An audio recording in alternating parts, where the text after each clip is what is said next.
여러분, 지금 중국에서 충격적인 일이 일어나고 있는데요. 한국 제품이 미국 제품보다 더 인기가 많다는 사실을 알고 계신가요? 단 한 명의 평범한 한국 청년이 중국 정부의 정책까지 바꿔버린 놀라운 이야기가 있습니다. 네이버를 박차고 나온 이 청년이 중국에서 벌인 일은 정말 상상을 초월했죠. 오늘 여러분께 들려드릴 이야기는 믿기 어려우시겠지만 모두 실제로 일어난 일입니다. 그럼 지금부터 이 놀라운 이야기기 시작합니다. 그 전에 구독과 좋아요 눌러주시면 영상을 제작하는 데 있어 큰 힘이 됩니다. 안녕하세요. 저는 박지성이라고 합니다. 올해 32살이고요. 네이버 중국 법인에서 마케팅 총괄로 일했었습니다. 하지만 어느 날 갑자기 모든 걸 때려치우고 상하이에서 베이징으로 떠났죠. 왜 그랬냐고요? 저는 네이버에서 5년간 중국 현지화 업무를 담당했습니다. 매일 밤늦게까지 일하면서도 성과는 늘 아쉬웠어요. 중국 정부의 규제도 까다로웠고 현지 업체들과의 경쟁도 치열했습니다. 무엇보다 제가 하는 일이 정말 의미가 있는지 의문이 들기 시작했죠. 결정적인 순간은 2024년 3월이었습니다. 상사가 저를 불러서는 이렇게 말했어요. 지성아, 우리도 이제 중국 업체들처럼 저가 경쟁에 뛰어들어야 할 것 같다. 그 순간 뭔가 확 깨달았습니다. 한국 기업이 중국에서 살아남으려면 결국 가격 경쟁밖에 없다는 거죠. 품질로 승부하는 게 아니라 말이에요. 그날 밤 잠을 이룰 수가 없었습니다. 정말 이게 맞나 싶었어요. 한국 제품의 진짜 가치를 중국 사람들이 모르는 건 아닐까 하는 생각이 들었죠. 그래서 저는 회사에 사표를 냈습니다. 주변 사람들은 모두 미쳤다고 했어요. 안정된 직장을 왜 그만두냐고 말이죠. 하지만 저에게는 확신이 있었습니다. 중국 사람들도 분명 좋은 건 좋다고 인정할 거라는 믿음이요. 그래서 2024년 4월 상하이에서 베이징으로 이주했습니다. 본격적으로 중국 시장을 파악해 보기로 한 거죠. 베이징에 도착해서 첫 번째로 한 일은 현지 카페와 마트를 돌아다니는 것이었습니다. 중국 사람들이 실제로 어떤 걸 사고 어떤 기준으로 선택하는지 직접 보고 싶었거든요.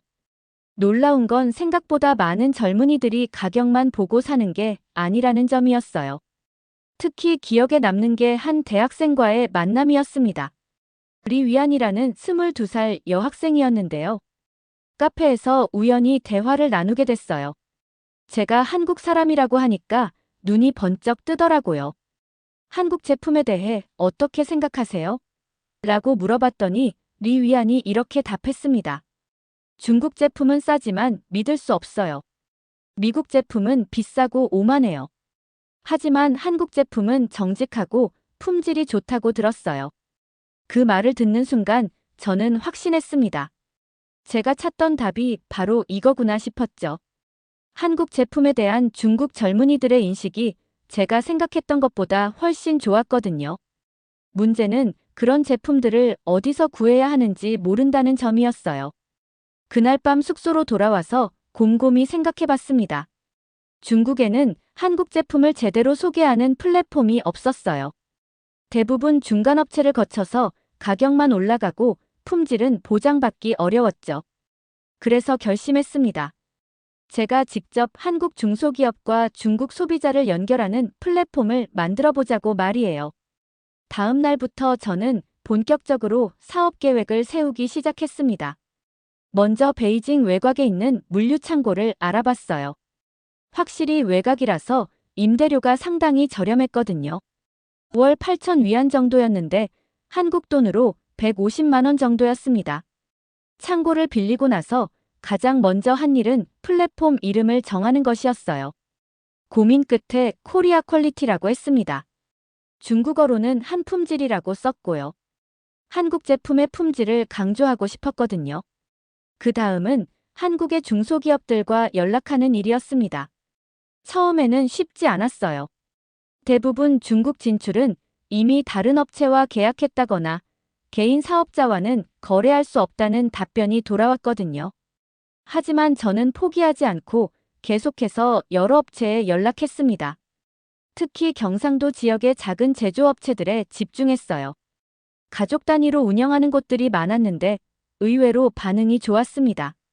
중국에서 우리 제품을 팔고 싶어 하는 젊은이가 있다니 고맙다는 말씀을 많이 들었어요. 첫 번째 파트너는 부산의 한 김치 제조업체였습니다. 사장님이 60대 분이셨는데 전화로 1시간 넘게 이야기했어요. 중국 사람들이 정말 우리 김치를 좋아할까? 라고 걱정하시더라고요. 저는 자신 있게 답했습니다. 분명히 좋아할 겁니다. 제가 책임지겠습니다. 두 번째는 대구의 닭가슴살 가공업체였고요. 세 번째는 전주의 전통차 제조업체였습니다. 모두 규모는 작았지만 품질만큼은 정말 좋았어요. 제가 직접 맛보고 확인했거든요. 물건들이 도착하기 시작하면서 창고가 조금씩 채워졌습니다. 김치 냉동팩 200개, 닭가슴살 100팩, 전통차 50박스였어요. 정말 초라한 시작이었죠. 하지만 저는 자신감이 넘쳤습니다. 웹사이트도 만들고 위챗 공식 계정도 개설했어요. 모든 제품에 대해 제조업체 소개와 제조 과정을 자세히 설명했습니다. 가격도 투명하게 공개했고요. 중간 마진을 최소화해서 소비자들이 합리적인 가격에 살 수 있도록 했어요. 드디어 2024년 5월 15일 정식 오픈했습니다. 첫날 방문객은 12명이었어요. 그 중에서 실제로 주문한 건 3건이었고요. 김치 2팩, 닭가슴살 1팩이었습니다. 매출은 148위안, 한국 돈으로 3만 원 정도였죠. 솔직히 말하면 조금 실망스러웠어요. 하지만 며칠 뒤부터 상황이 달라지기 시작했습니다. 김치를 산 고객이 위챗에 후기를 올린 거예요. 한국 김치가 이렇게 맛있을 줄 몰랐다. 진짜 한국 맛이다. 라는 내용이었어요. 그 후기가 친구들 사이에서 공유되면서 주문이 조금씩 늘어나기 시작했습니다. 일주일 만에 김치 200팩이 모두 팔렸어요. 닭가슴살도 한 달 안에 완판됐고요. 정말 신기했습니다. 특히 인상 깊었던 건 고객들의 반응이었어요. 중국에서 이런 품질의 한국 음식을 먹을 수 있다니 감동이다. 라는 메시지를 받았을 때는 정말 뿌듯했습니다. 제가 하는 일이 의미가 있다는 걸 확신하게 됐죠. 2024년 7월부터 중국에 큰 변화가 일어나기 시작했습니다. 미국과의 무역 갈등이 심해지면서 중국 전역에서 미국 브랜드에 대한 불매 운동이 벌어진 거예요. 처음에는 일부 지역에서만 일어나는 일인 줄 알았는데 점점 전국적으로 확산됐습니다. 베이징 시내 애플 스토어 앞에서는 시위가 벌어졌어요. 젊은이들이 아이폰을 버리고 중국산 스마트폰을 사자고 외치더라고요. 맥도날드도 상황이 심각했습니다. 평소에 줄 서서 먹던 곳들이 한산해졌어요. 하지만 정말 놀라운 건 중국 정부의 대응이었습니다. 이구한신 정책이라는 걸 발표한 거예요. 쉽게 말해서 오래된 제품을 새 제품으로 바꿀 때 보조금을 주겠다는 정책이었어요. 규모가 무려 1조 위안이었습니다. 한국 돈으로 200조 원이 넘는 어마어마한 금액이었죠. 이 정책 때문에 중국 소비자들의 구매 패턴이 완전히 바뀌었습니다. 미국 제품은 피하고 중국 제품도 믿을 만한 게 없다 보니 대안을 찾기 시작한 거예요. 그때 한국 제품이 주목받기 시작했습니다. 제가 운영하는 코리아 퀄리티에도 변화가 나타났어요. 평소보다 방문자가 3배 이상 늘어났거든요. 특히 20대와 30대 여성들의 관심이 폭발적으로 증가했습니다. 기존 고객이었던 리위안이 친구들을 데리고 창고까지 직접 찾아왔어요. 총 7명이었는데 모두 대학생들이었습니다. 한국 제품이 정말 좋다고 해서 왔어요. 라고 하더라고요. 그날 이들이 산 건 정말 다양했습니다. 김치는 기본이고 고추장, 된장, 참기름까지 샀어요. 한 명은 한국 드라마에서 본 미역국을 직접 끓여보고 싶다면서 미역도 샀고요. 더 놀라운 건 이들이 소셜미디어에 올린 후기였습니다. 미국 제품 대신 한국 제품을 선택하자는 내용이었어요. 해시태그로 한국 품질, 믿을 수 있는 한국을 달았고요. 이 게시물이 순식간에 1만 개 이상 공유됐습니다. 베이징 시내 대형마트에도 변화가 나타났어요. 월마트에서는 미국산 제품 코너가 줄어들고 대신 한국 제품 코너가 생겼습니다. 처음에는 작은 진열대 하나였는데 한 달 만에 한 구역 전체로 확장됐어요. 특히 전통시장의 변화가 인상적이었습니다. 40대 아주머니들이 미국 소스 대신 한국 고추장을 쓰겠다면서 줄을 서더라고요. 한 상인은 한국 제품이 이렇게 인기일 줄 몰랐다며 신기해했습니다. 이런 분위기 속에서 저희 매출도 급격히 늘어났습니다. 7월 한 달 동안 전월 대비 5배 이상 증가했어요. 김치만 2,000팩이 팔렸습니다. 닭가슴살은 아예 공급이 부족해서 한국 업체에 긴급 주문을 넣어야 했고요. 하지만 무엇보다 중요한 건 고객들의 반응 변화였습니다. 단순히 맛있다는 평가를 넘어서 믿을 수 있다. 안전하다는 평가가 늘어났어요. 한 고객은 한국 제품이라면 우리 아이에게도 안심하고 먹일 수 있다고 했습니다.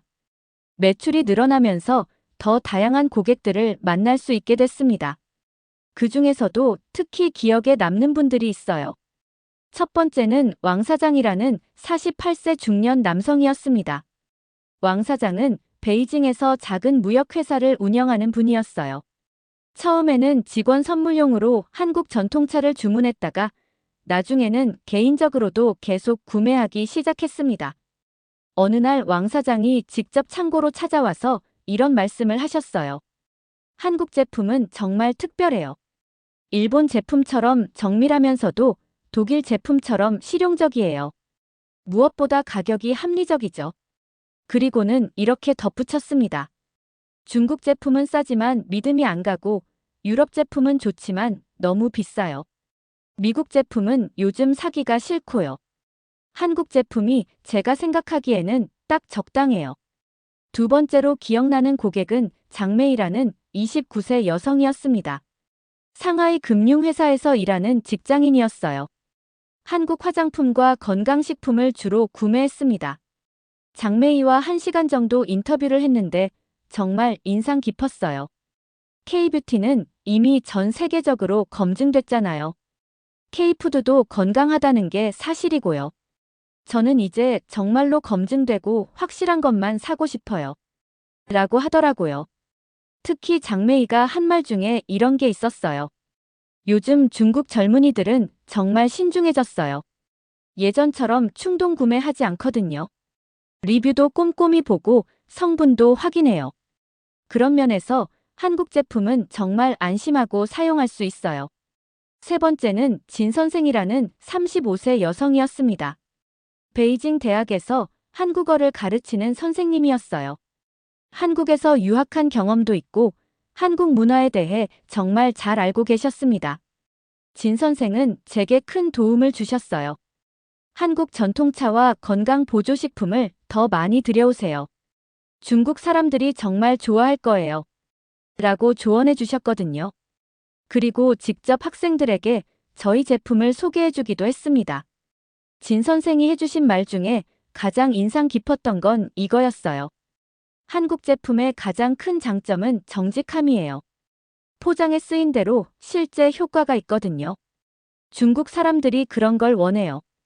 이런 고객들과 대화하면서 저는 확신하게 됐습니다. 중국 소비자들의 한국 제품에 대한 신뢰도가 정말 높다는 걸 말이에요.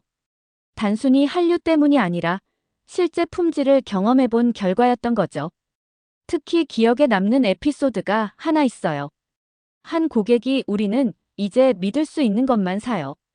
한국 제품이라면 안심하고 사용할 수 있고 사용 후에도 걱정이 없어서 너무 좋아요. 라고 했는데 그 말을 듣는 순간 정말 감동받았습니다. 이때부터 저는 단순히 제품을 파는 게 아니라 신뢰를 파는 거라는 생각이 들었어요. 한국 제품이 중국에서 갖는 의미가 단순한 상품을 넘어서 신뢰의 상징이 되고 있다는 걸 깨달았거든요. 그래서 저는 더욱 책임감을 느꼈습니다. 제가 판매하는 모든 제품이 한국의 이미지를 대표한다는 마음으로 더욱 신중하게 선택하기 시작했어요. 품질 검증도 더 까다롭게 했고 고객 서비스도 더욱 세심하게 신경 썼습니다. 그렇게 신경 쓰며 제품을 선택하다 보니 8월 들어서 정말 놀라운 일들이 연달아 일어났습니다. 먼저 중국 최대 온라인 쇼핑몰인 티몰에서 연락이 왔어요. 저의 제품에 대해 입점 제안을 하겠다는 내용이었습니다. 티몰 담당자가 직접 창고로 찾아왔어요. 30대 중반의 여성 매니저였는데 정말 전문적이었습니다. 코리아 퀄리티가 중국에서 화제가 되고 있어요.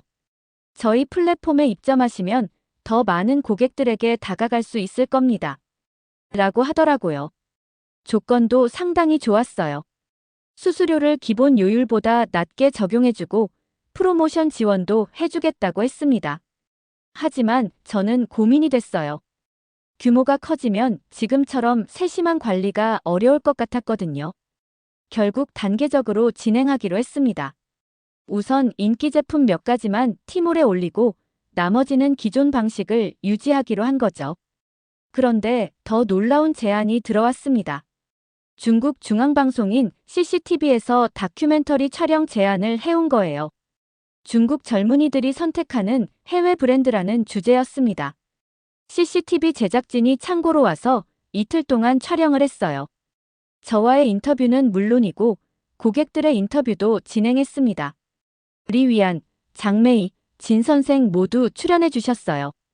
촬영 과정에서 정말 감동적인 순간이 있었어요. 한 고객이 한국 제품을 통해서 한국 문화를 더 깊이 이해하게 됐어요. 한국 사람들의 정성과 마음이 제품에 담겨 있다는 걸 느꼈거든요.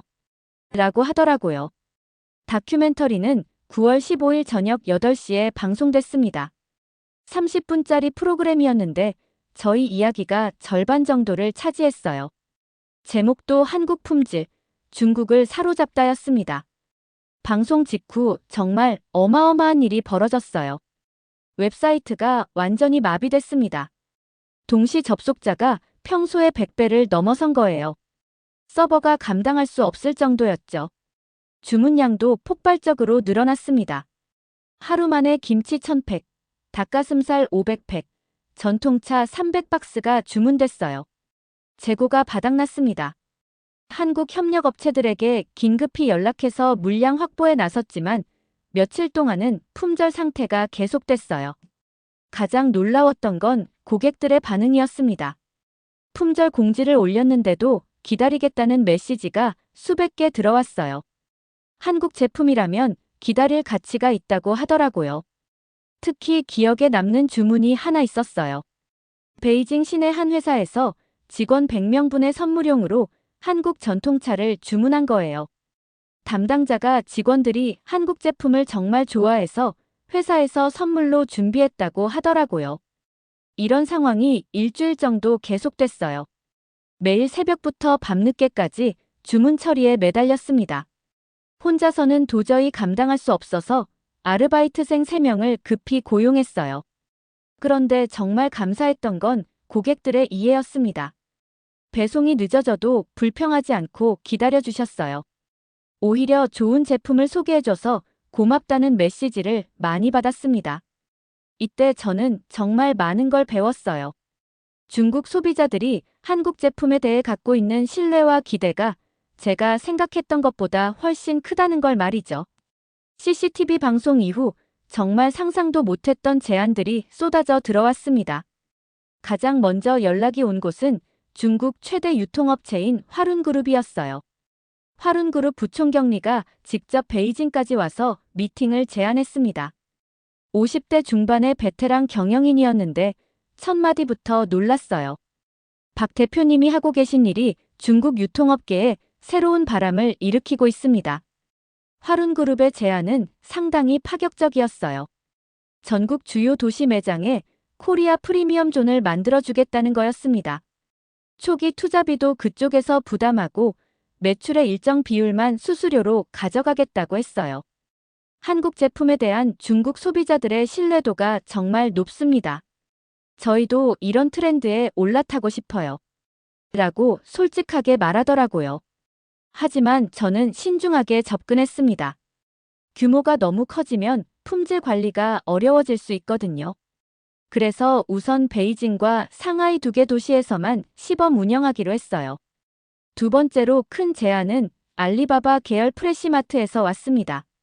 온라인과 오프라인을 연결하는 신선식품 전문 매장이었어요. 한국 김치와 전통 발효식품 전용관을 만들어주겠다고 했습니다. 프레시마트 담당자는 이렇게 설명했어요. 중국 소비자들이 건강식품에 대한 관심이 높아지고 있어요. 특히 발효식품의 효능에 대해 많이 알게 됐죠. 한국 전통 발효식품이 딱 맞는 아이템이에요. 실제로 김치의 인기가 정말 높았어요. 단순히 맛 때문이 아니라 건강 효과 때문에 찾는 사람들이 많았거든요. 한 고객은 김치를 먹기 시작한 후로 소화가 정말 좋아졌다고 하더라고요. 이런 반응을 보면서 저는 한국 전통식품의 잠재력을 새롭게 인식했습니다. 그래서 한국의 더 많은 전통식품 업체들과 연락을 취하기 시작했어요. 된장, 고추장, 젓갈류까지 확장한 거죠. 특히 기억에 남는 건 전라도의 한 된장 제조업체와의 만남이었어요. 할머니가 직접 만드시는 재래식 된장이었는데 중국 고객들의 반응이 폭발적이었습니다. 이런 깊은 맛은 처음 느껴본다는 후기가 줄을 이었어요. 10월에는 정말 놀라운 일이 벌어졌습니다. 상하이 난징루에 있는 대형 백화점에서 연락이 온 거예요. 코리아 프리미엄 존을 정식으로 오픈하고 싶다는 제안이었습니다. 백화점 측에서는 1층 가장 좋은 자리를 내주겠다고 했어요. 임대료도 파격적으로 할인해주고 인테리어 비용도 지원해주겠다고 했습니다. 한국 제품이 저희 백화점의 품격을 높여줄 거라고 확신합니다. 라고 하더라고요. 하지만 정말 놀라운 건 따로 있었어요. 중국 상무부에서 직접 연락이 온 거였습니다. 처음에는 믿을 수 없었어요. 정부 부처에서 왜 저한테 연락을 하는지 이해가 안 됐거든요. 상무부 담당자와 만났을 때 정말 깜짝 놀랐습니다. 박지성 대표님이 하고 계신 일이 중국 정부의 정책 방향과 정확히 맞아떨어집니다. 그러면서 한국의 우수한 농업 기술과 식품 가공 기술을 중국에 도입하고 싶다는 의사를 밝혔어요. 특히 스마트팜 기술에 대한 관심이 높았습니다. 한국의 스마트팜 기술이 중국 농업 현대화에 큰 도움이 될 것 같다고 하면서 관련 한국 기업들과의 연결을 요청했어요. 이때 저는 정말 가슴이 벅찼습니다. 제가 시작한 작은 사업이 이렇게 큰 일로 번질 줄은 꿈에도 몰랐거든요. 단순히 한국 제품을 파는 게 아니라 양국 간의 경제 교류를 이끄는 역할을 하게 된 거였어요. 11월에 정말 역사적인 일이 벌어졌습니다. 중국 정부가 미국산 농업 장비 수입 계약을 갑자기 취소한 거예요. 대신 한국산 스마트팜 시설로 전환하겠다고 발표했습니다. 이 소식을 처음 들었을 때는 정말 믿을 수 없었어요. 수십억 달러 규모의 국가 간 계약이 바뀐 거였거든요. 그런데 그 배경에 제가 있었다는 게 더욱 놀라웠습니다. 중국 상무부 부부장이 직접 저를 만나자고 했어요. 베이징에 있는 정부 청사에 가는 건 처음이었는데 정말 긴장됐습니다. 하지만 부부장은 생각보다 친근하게 맞아주셨어요. 박지성 씨가 보여준 건 단순한 비즈니스가 아닙니다. 라고 하시더라고요. 중국과 한국의 새로운 경제 협력 모델을 제시해 주셨어요. 정부 차원에서 이런 협력을 확대하고 싶습니다. 부부장의 설명에 따르면 제가 운영하는 코리아 퀄리티가 중국 내에서 한국 제품에 대한 인식을 완전히 바꿔놓았다고 했어요. 품질 좋고 신뢰할 수 있는 한국 제품이라는 이미지가 확고해진 거죠. 그래서 농업 분야에서도 한국과의 협력을 늘리기로 결정했다고 했습니다. 특히 스마트팜 기술은 중국이 정말 필요로 하는 분야였어요. 환경 친화적이면서도 효율적인 농업이 가능하거든요. 저는 한국의 대표적인 스마트팜 기업들과 연결해드렸습니다. 경상도의 한 농업기술 회사가 특히 주목받았어요.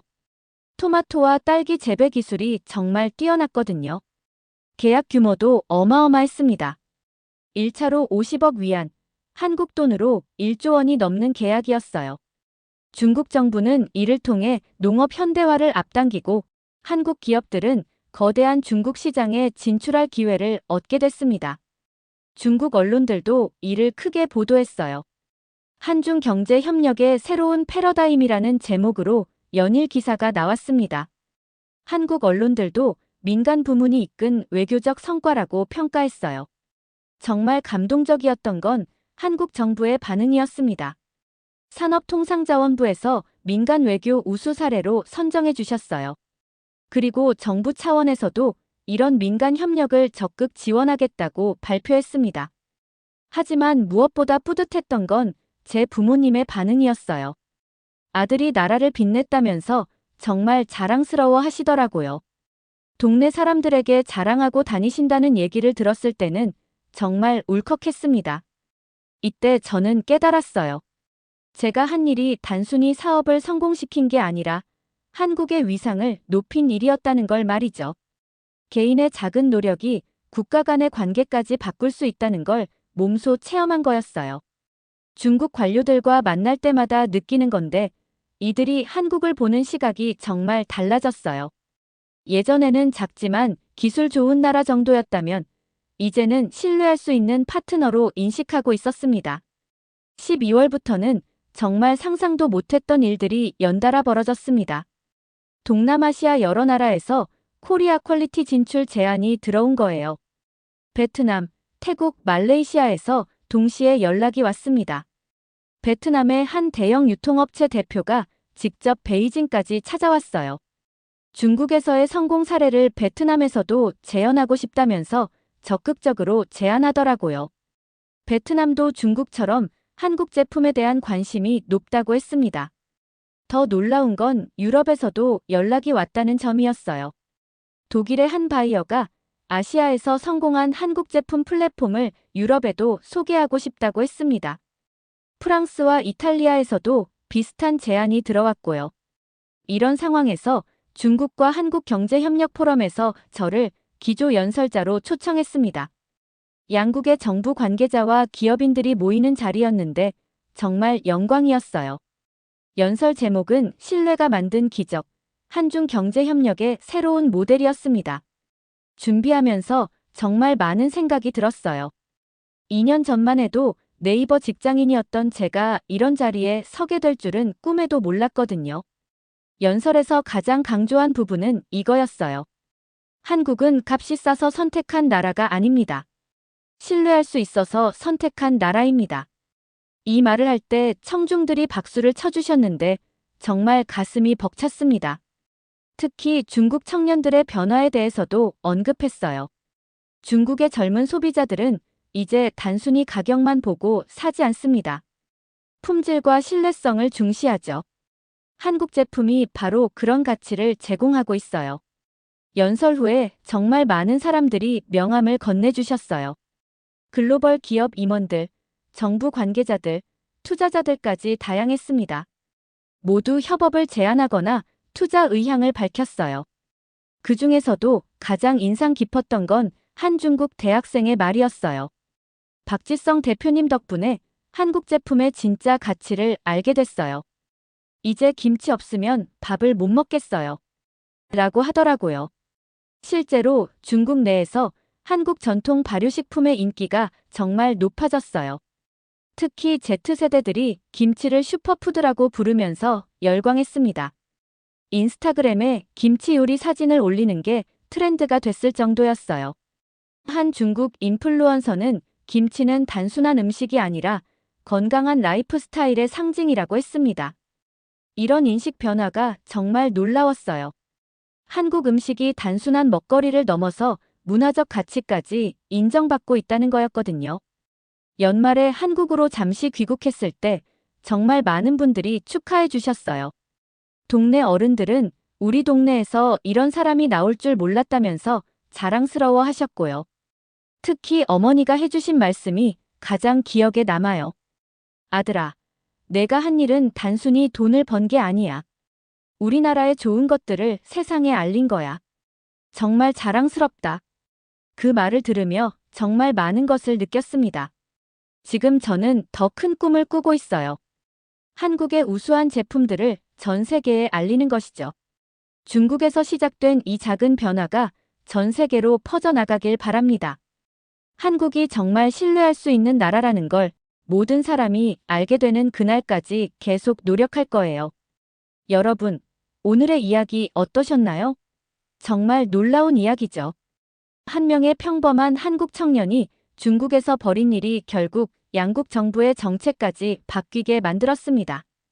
이 모든 게 실제로 일어난 일이라니 정말 믿기 어려우시겠지만 이게 바로 우리 한국 제품의 힘입니다. 가격이 아니라 품질과 신뢰로 승부하는 것. 그게 바로 대한민국의 진짜 경쟁력이 아닐까요? 다음에도 더 감동적인 이야기로 찾아뵙겠습니다. 여러분의 생각이나 경험을 댓글에 남겨주세요. 이 영상이 마음에 드셨다면 구독과 좋아요 부탁드릴게요. 다음 영상에서 만나요. 감사합니다.